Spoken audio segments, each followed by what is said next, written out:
जय माता दी।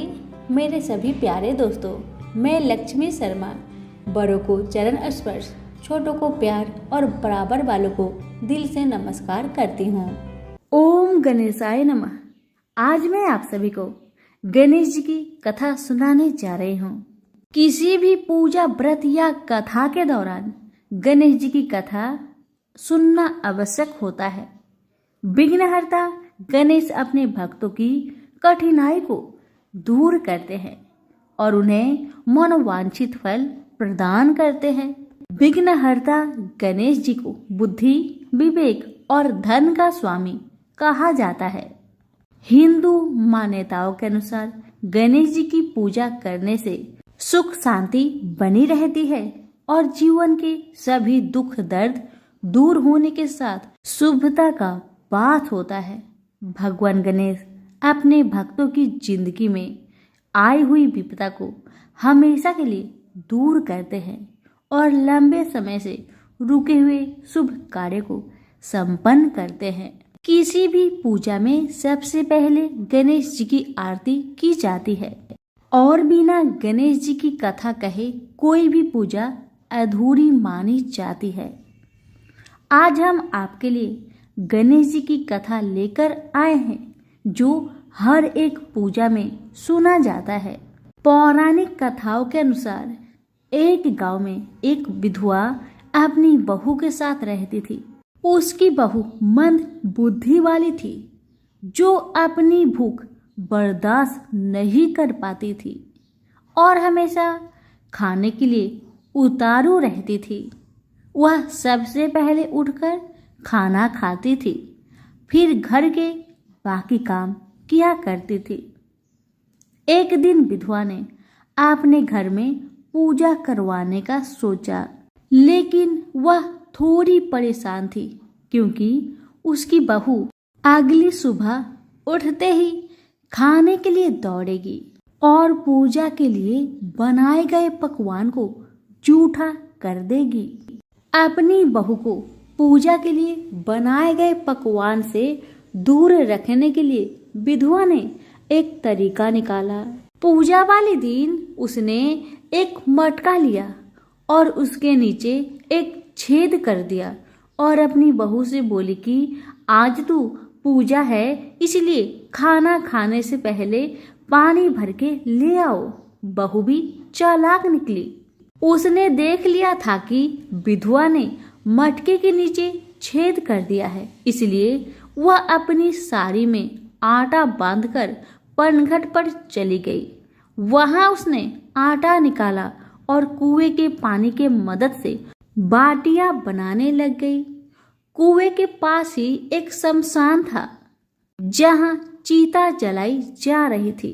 बहू ने उसकी आंच में अपनी बाटियां सेक ली।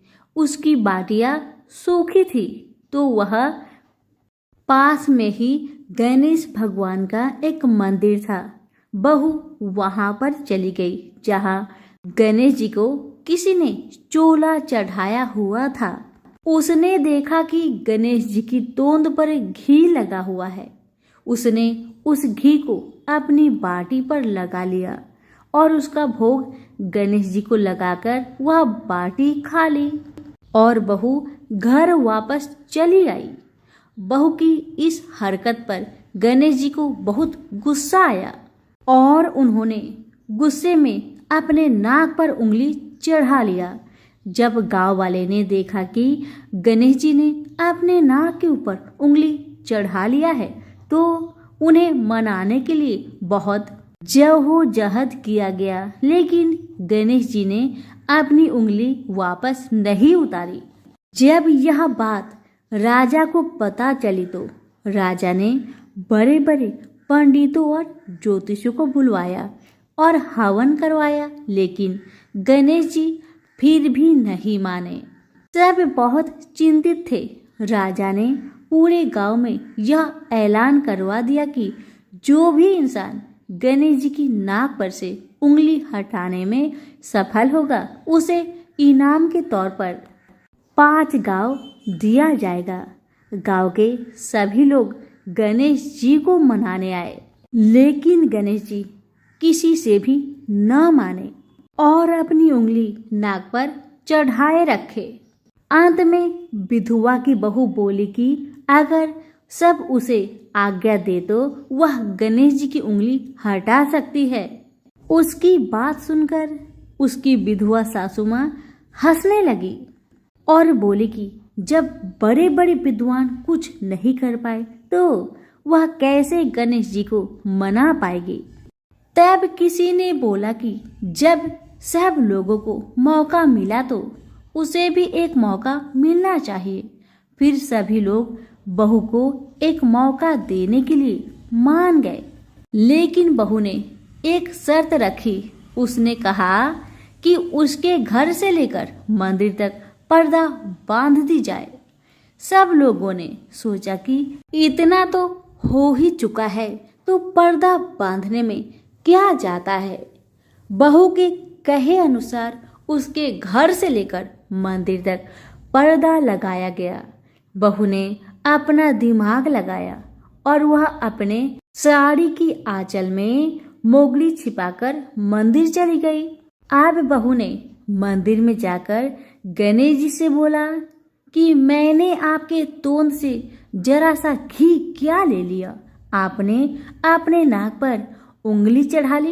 अब आप नाक पर से उंगली हटाइए या दूं एक मोगरी की, अभी आपके टुकड़े टुकड़े हो जाएंगे। बहू की यह चेतावनी सुनकर गणेश जी थोड़ा डर गए और उन्होंने सोचा कि यह तो पूरी पागल है, कहीं सच में यह मुझे मोगरी न मार दे। अब तो गणेश जी ने बिना सोचे समझे अपनी नाक पर से उंगली हटा ली, जिसे देखकर गांव वाले बहुत खुश हो गए और बहू का जय जयकार करने लगे। राजा के ऐलान के मुताबिक बहू को 5 गांव इनाम में दिए गए। यह कथा सुनकर लोग गणेश भगवान से यह मांगते हैं कि वह भी उस बहू की तरह सबकी बात मान जाए और उनकी सभी मनोकामनाएं पूरी करे। तो प्रेम से बोलिए गणेश महाराज की जय हो। एक समय की बात है, एक भाई बहन रहते थे। बहन का नियम था कि वह अपने भाई का चेहरा देखे ही खाना खाती थी। हर रोज सुबह उठती थी और जल्दी जल्दी घर का सारा काम काज करके अपने भाई का मुख देखने के लिए उसके घर से निकल जाती। एक दिन रास्ते में एक पीपल पेड़ के नीचे गणेश जी की मूर्ति रखी हुई थी। उसने भगवान के सामने हाथ जोड़कर कहा कि मेरे जैसा अमर सुहाग और मेरे जैसा अमर पिहर सबको दीजिए। यह कहकर वह आगे बढ़ जाया करती थी। हर दिन का उसका यही नियम था। जंगल के झाड़ियों के कांटे उसके पैरों में चुभा करते थे। एक दिन बहन भाई के घर पहुंची और भाई का मुख देखकर बैठ गई तो भाभी ने पूछा, पैरों में क्या हो गया है ननद जी? यह सुनकर उसने भाभी को जवाब दिया कि रास्ते में जंगल की झाड़ियों से गिरे हुए कांटे मेरे पाँव में चुभ जाते हैं। जब वह वापस अपने घर आ गई तब भाभी ने अपने पति से कहा कि रास्ते को साफ करवा दो। हमारी ननद यानी कि आपकी बहन झाड़ियों के रास्ते से आती है तो उसके पाँव में बहुत सारे कांटे चुभ जाते हैं। पत्नी की इतना बात सुनते ही भाई तुरंत उठा और हाथों में कुल्हाड़ी लेकर सारी झाड़ियों को काटकर रास्ता साफ कर दिया और इसी कारण से गणेश जी का स्थान भी वहां से हट गया। यह देखकर भगवान गुस्सा हो गए और उसके भाई के प्राण को हर लिए। लोग अंतिम संस्कार के लिए जब भाई को ले जा रहे थे तब उसकी भाभी रोती हुई लोगों से कही, थोड़ी देर रुक जाओ, उसकी बहन आने वाली है, वह अपने भाई का मुख देखे बिना नहीं रह सकती, उसका यह हर दिन का नियम है। तब लोगों ने कहा, आज तो देख लेगी पर कल कैसे देखेगी? रोज के दिन की तरह बहन अपने भाई का मुख देखने के लिए जंगल में निकलती। जब जंगल में उसने देखा कि सारा रास्ता साफ किया हुआ है तब वह आगे बढ़ी तो उसने देखा कि सिद्धि विनायक को भी वहां से हटा दिया गया है। तब उसने जाने से पहले गणेश जी को एक अच्छे स्थान पर रखकर उन्हें स्थान दिया और हाथ जोड़कर बोली, हे गणेश महाराज, मेरे जैसा अमर सुहाग और मेरे जैसा अमर पिहर सबको देना। और फिर इतना कहकर आगे निकल गई। लड़की की बात सुनकर भगवान गणेश सोच में पड़ गए, अगर मैं इसका नहीं सुना तो मुझे कौन मानेगा, हमें कौन पूजेगा। तब सिद्धि विनायक ने उसे पीछे से आवाज दिया कि बेटी, इस खेजड़ी की 7 पत्तियां ले जा और उसे कच्चे दूध में घोलकर भाई के ऊपर छींटा मार देना, वह उठकर बैठ जाएगा। यह सुनकर जब बहन पीछे मुड़ी तो उसने देखा कि वहां तो कोई नहीं है, लेकिन फिर भी उसके दिल से आवाज आई, जो मैंने सुना वैसे ही करती हूँ, देखा जाए क्या होता है। इतना सोचकर वह 7 खेजड़ी की पत्तियां लेकर अपने भाई के घर पहुंची। उसने देखा वहां कई लोग बैठे हुए हैं, भाभी बैठी रो रही है और पास में ही भाई का लाश रखा हुआ है। तब उसे रास्ते में जो आवाज सुनाई दी थी वही बात याद आई और उसने वैसा ही किया जैसे उसने सुना था। उसने खेजड़ी की 7 पत्तियों को बताए हुए नियम के तहत भाई के ऊपर इस्तेमाल किया। तब उसका भाई उठकर बैठ गया। भाई बोला बहन से, मुझे तो बहुत ही गहरी नींद आ गई थी। तब बहन बोली, यह नींद किसी दुश्मन को भी ना आए, और उसने सारी बात अपने भाई को बता दी। हे गणेश महाराज, जैसे आपने उस बहन की सुनी वैसे ही कहानी कहने वाले, हुक्कारे भरने वाले सभी की परिवार की सुनना और सभी के परिवार की रक्षा करना। सभी प्रेम से बोलिए गणेश महाराज की जय हो। धन्यवाद।